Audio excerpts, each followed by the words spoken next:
Hello guys, this is Igor Smirnov from the Remote Chess Academy, and we're now about to begin our webinar. Before we begin, let me just show you one interesting example of Nakamura's game, and then we'll come to the most exciting part where we will discuss how he plays such brilliant chess and how you can do the same. Let me also remind you that this is the live webinar, which means that you're welcome to chat with me, and you can chat whatever you wish in the chat area, which is on the right side of your screen. You may try it out right now.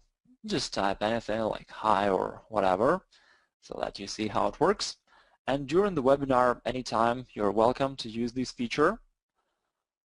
I will take a look at those questions and will try to answer them as much as I can, although there are a lot of students, so if I cannot answer all of the questions, please be patient. I will anyway answer all the questions as much as I can, either during the webinar or at the end of the event. Okay, now let's start. Exciting game of Nakamura, played as black against Vladimir Kramnik, the famous former champion of the world who beat Kasparov, but this time we're playing black. During this webinar we will be trying to imitate Nakamura's style. Okay, what do you think about this position? First of all, we can see that it is definitely very complex.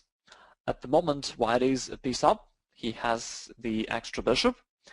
At the same time, black has the pawn majority on the king side, but also a lot of things are weak, so white is going to potentially attack on the queen side, while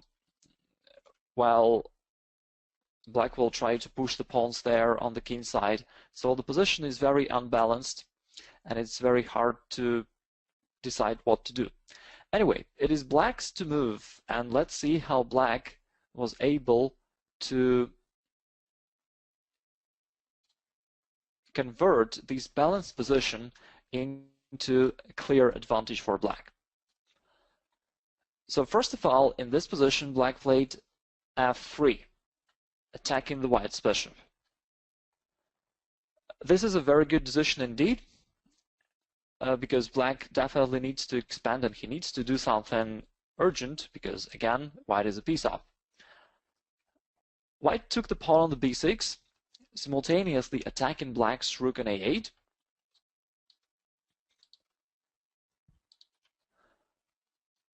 Also the right decision because in sharp positions you have to play aggressively and you need to realize your own plan.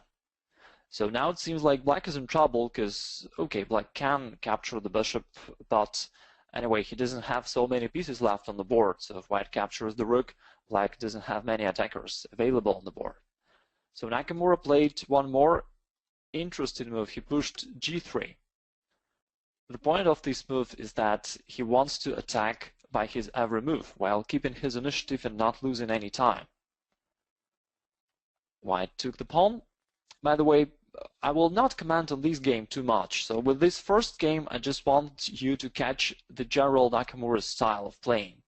Okay, and after that we will come to the next examples, and then I will start elaborating more on how to find those moves, and we will be analyzing the games in much greater details.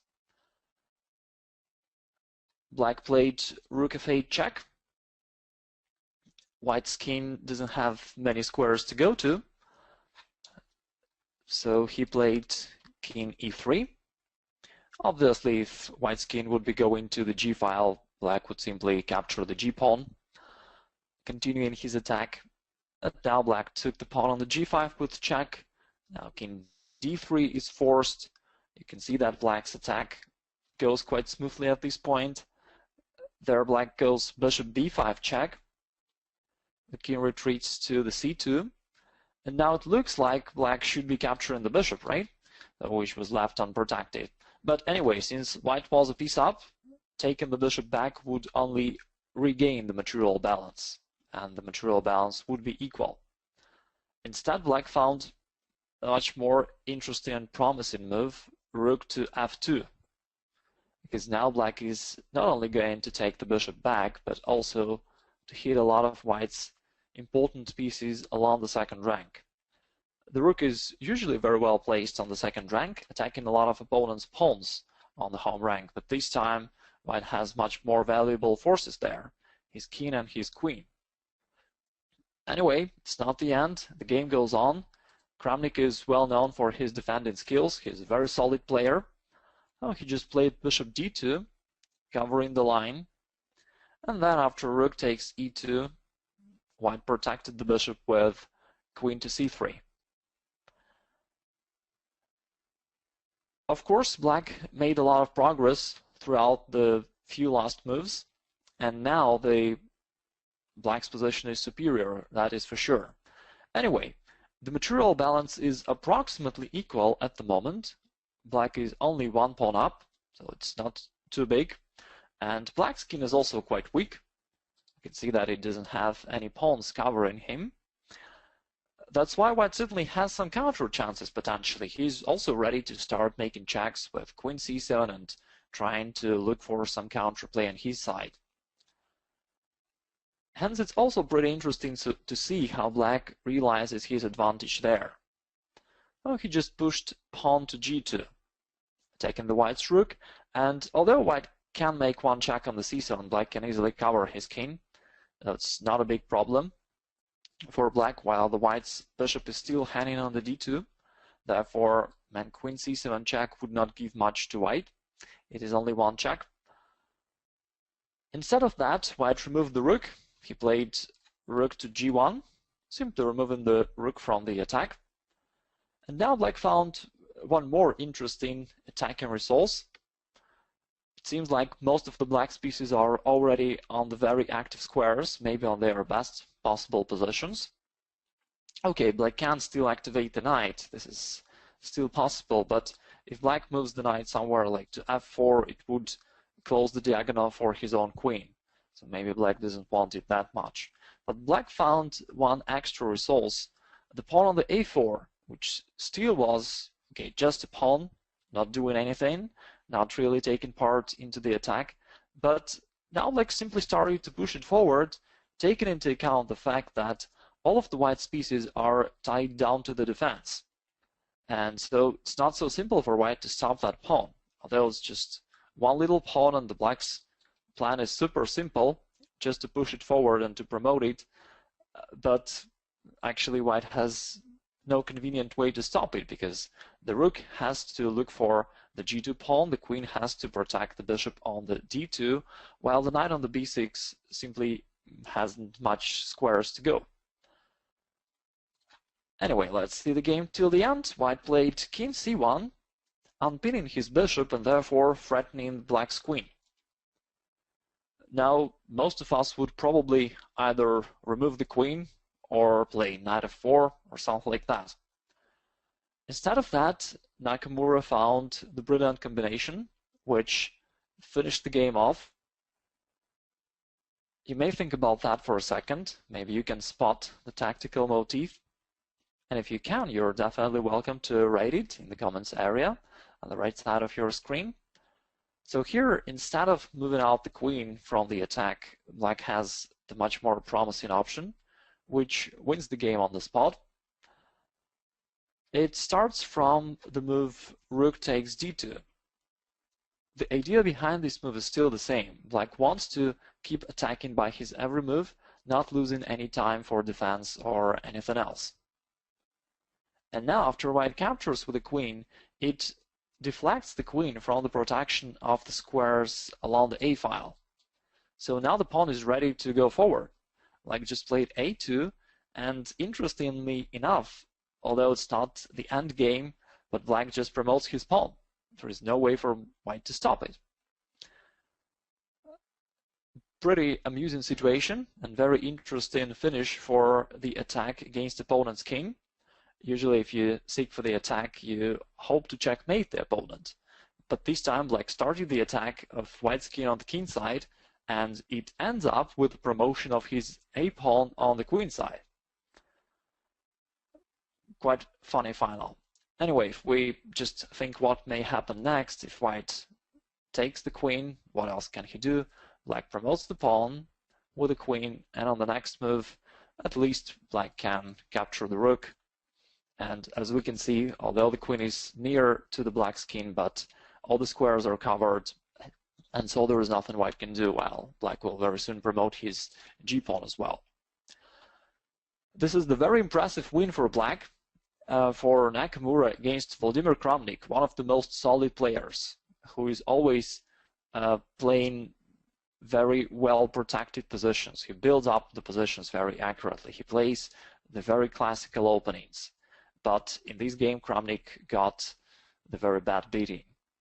So this is all Nakamura, and today we're going to talk about his style of playing and how you can implement those ideas in your own games. So, first of all, let me just tell you a few general things, and then we will come to the real examples where you will see how you can do the same things.